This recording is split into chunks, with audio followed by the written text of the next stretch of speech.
यहाँ पर 214 में इलेक्शन हुए हैं। 10 साल में हमें आपने ये 370 की खूबी है, हटाने की खूबी है कि यहाँ पर कोई चुनी हुई सरकार नहीं है, विधानसभा नहीं है, कोई चुने हुए नुमाइंदे मतलब और मैंने सुना ना आपको बिल्कुल कायदे से सुना। आम लोगों से मिलकर आई हूँ, वो आपकी तरह घड़ियाली आंसू नहीं बहा रहे हैं। आम लोग खुश हैं। लाख लोग मारे गए हैं, मेरे वालिद साहब गोलियों के शिकार बने हैं। बहुत से लोग हैं, बहुत से जवान हैं, लोग शहीद हुए हैं। सेना के जवान की समस्या वो हुआ है। सरकार ने हम देश के प्रवक्ता है और गर्व से कह रहे हैं कि हम यहाँ देश के प्रवक्ता बने रहेंगे। आप नहीं सुन रहे, पता नहीं किन आकाओं की आवाज सुने बैठे, किन आकाओं के उस पर चल रहा है, मेरे समझ ही नहीं आ रहा है। अरे क्या जन्नत में पहुंचा दे आपको। हेलो नमस्कार दोस्तों, सभी को महाशिवरात्रि की बहुत बहुत शुभकामनाएं।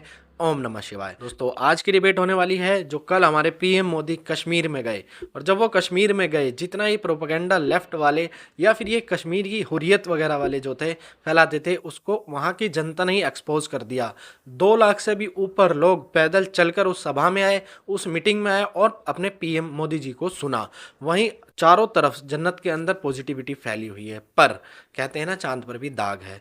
तो कुछ ना कुछ लोग आपको ऐसे घूमते भटकते मिल ही जाएंगे जो कहीं ना कहीं कुछ ना कुछ कुनैट तो लगा ही रहे होते हैं। पर हमारे पास ऐसे ऐसे एंकर्स भी हैं, हमारे कश्मीर के कुछ ऐसे युवा भी हैं जो बीजेपी की विचारधारा को समझ भी रहे हैं कि किसी को हार्म नहीं कर रहे हैं, और ये अपना विकास का कार्यक्रम पूरा अच्छे से चल रहा है, जो सबके लिए चल रहा है, जो कोई धर्म नहीं देख रहा। इसी पर डिबेट में एक जिहादी मिल जाता है जो कि काले कपड़े पहन के घूम रहा है। तो इस डिबेट को देखने के लिए मैं आपसे रिक्वेस्ट करता हूँ, जरूर देखें।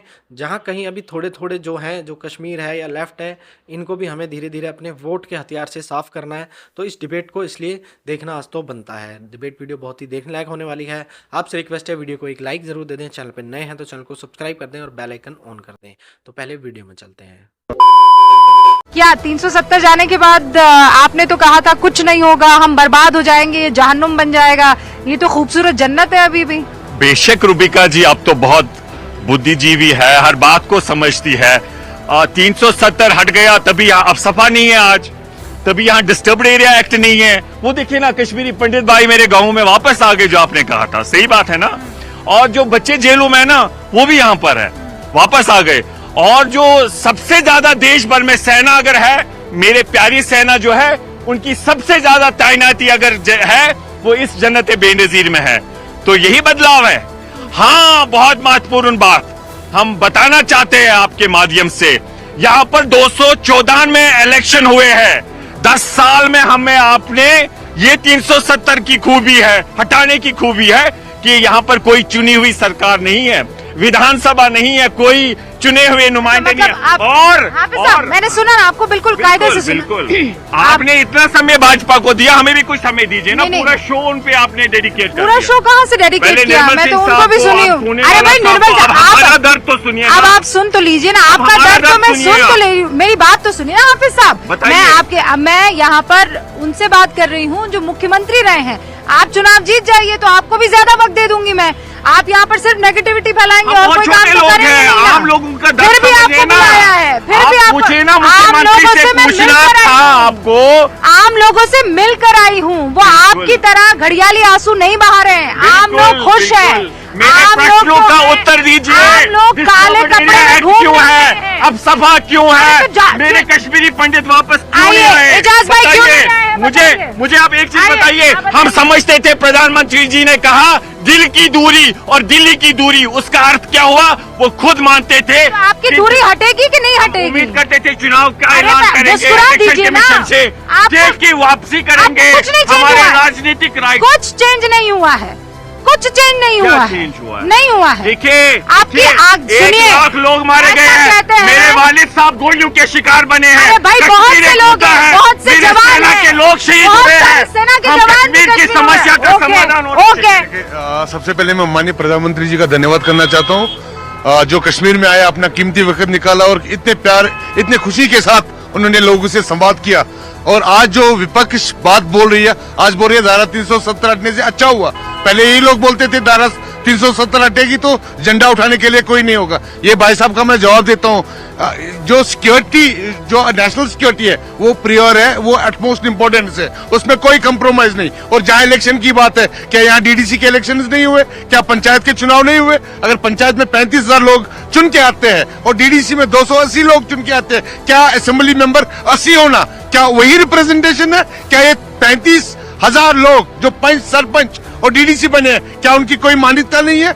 आज ग्राउंड पे बदलाव आया है। आज ये जो बोलते हैं पत्थरबाज, फिर पहले पूरे देश में ऐसा ही कर लो। देश को बांध तो लो ना आप अपना, कहाँ आप बार बार यही तो मोदी जी करते को, हैं। हम मोदी जी को एक स्टेटसमैन देखना चाहते हैं, एक ग्लोबल लीडर देखना चाहते हैं, देश के प्रधानमंत्री या संघर्ष किया सम्मान करना चाहते हैं। लेकिन हमारे प्रधानमंत्री जी 1 लाख लोग इस धरती पे मारे गए हैं, 3 कुछ नहीं दिखा। कांग्रेस वालों ने मारे। ग्लोबल लीडर बनिए। एक साल वो आपका 2019 से देखिए, मुझे लगता है वो हुआ है, मैं जवाब दे दूं। वो हुआ है। सरकार नहीं, हम देश के प्रवक्ता हैं और गर्व से कह रहे हैं कि हम यहाँ देश के प्रवक्ता बने रहेंगे। आप नहीं सुन रहे, पता नहीं किन आकाओं की आवाज सुने बैठे हैं, रुचिका जी। किन आकाओं के उस पर चल रहा है, मेरे समझ ही नहीं आ रहा है कौन आपके आका में समझ नहीं आ रहा है। आतंकवादी और अलगाववादी की आवाज कभी नहीं सुनेगी, ये याद रखो। जहाँ भारतीय जनता पार्टी की सरकार है, नरेंद्र मोदी जी हमारे हेड है, तो समझ जाओ आतंकवाद और अलगाववाद कोई नहीं, कुछ नहीं है। मैं अलगाव, मैं खुद इन हालातों का शिकार हूँ। मैं गांधी जी की तरह अपने अधिकारों के लिए लड़ना चाहता हूँ, लेकिन मैं ये कहता हूँ, लेकिन हम अगर किसी कुछ के मिल रहा है, इशारों पे नहीं चलते। मुझे ऐसा लग रहा है ना, वो मान नहीं मेरा रहा। हक बनता है। अरे हक बनता है तो हर वक्त रोते रहेंगे क्या? में 2 चीजें थी, लैंड प्रोटेक्शन और जॉब प्रोटेक्शन। दो देश के 9 राज्यों में अभी भी है कि बाहर का व्यक्ति न वहां नौकरी कर सकता है, न वहां जमीन खरीद सकता है। अब मुझे डेवलपमेंट की अगर बात करें, हमारे बगल में टुलिप गार्डन है, ये तब बना था, आजाद साहब ने बनाया था। ये आज एशिया का सबसे बड़ा टुलिप गार्डन है।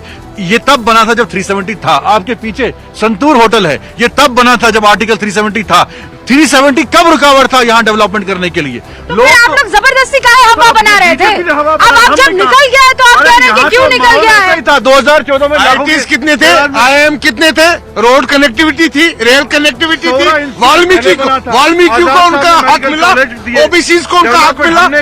डिस्ट्रिक्ट हमने बनाए। अरे तो फिर पत्थर लेके क्यों घूम रहा था बच्चा? पत्थर जो फेंक रहे थे, आज गोलियां चला रहे हैं। क्या बदला हुआ? किसने कहा गोलियां चला रहे? मतलब आपने पत्थरबाजों को गोलियां, आपने उनको बंदूकें पकड़ा दी। सिलेक्टिव किलिंग्स नहीं होती थी 2014 से पहले। आतंकवाद खत्म हो गया। मैं एक चीज मानता हूँ, यहाँ बदलाव हुआ है, आम व्यक्ति खुश है। और आम व्यक्ति के मन में, अगर आप एक गरीब परिवार में जाओगे, उसको गोल्डन कार्ड भी मिला, उसको टॉयलेट भी मिला, उसको जल उज्ज्वला योजना का लाभ भी मिला, उसको सरकार हर एक सहायता देती है, चाहे यहाँ ओल्ड एज पेंशन हो। कुछ भी अच्छा नहीं हुआ, कुछ भी नहीं। बहुत परिवर्तन हुआ, बहुत अच्छी चीजें, जैसे अभी ने गोल्डन कार्ड की बात कही, बहुत से अच्छे काम हुए। लेकिन हम राजनीतिक बात करना चाहते हैं। आपने कहा 370 यहाँ पर था, विकास में रुकावट थी। दिल्ली में 370 नहीं था, लेकिन 7 रेस कोर आपको मालूम है, JK भवन जहां पर है, प्रधानमंत्री के निवास के दाएं बाएं आप देखेंगे ना, छत के बिना और डस्टबिन से लोग खाना निकालते हैं। वहां 370 नहीं था, लेकिन वहां आज भी ऐसे हालात है। यहाँ पर 370 के बावजूद दुनिया का एक देश के बिना कोई भी दुनिया नहीं था। का एक देश बताइए जहाँ पर इस तरीके के हालात नहीं है, गरीबी नहीं है, जहाँ पर बेरोजगारी नहीं। अरे क्या जन्नत यहाँ कोई नहीं मिलेगा, पहुँचा दिया आपको? 370 था ना, हाँ? उसका अर्थ हुआ अरे 370 डेवलपमेंट में सबसे रुकावट ज्यादा नहीं था। करप्शन था कि नहीं था? नहीं था, करप्शन था। नहीं था, ये गलत जम्मू बात है। कश्मीर बैंक में वो सबसे हमारी ज्यादा शिनाख्त है, करप्शन हमें ना 370 करप्शन इनकी शिनाख्त है। कुछ लोग होते हैं जो जिनको ना भारतीय जनता पार्टी से नफरत है, लेकिन वो देश से नफरत करने लगते हैं। समझ रहे हो? समझ रहे हो आप? समझ रहे हो ना? तो वीडियो कैसी लगी? वीडियो अच्छी लगी हो तो वीडियो को लाइक कर देना, चैनल पर नए हैं तो चैनल को सब्सक्राइब कर देना, बेल आइकन ऑन कर देना। हमारा देश बढ़ रहा है। जय हिंद, जय भारत।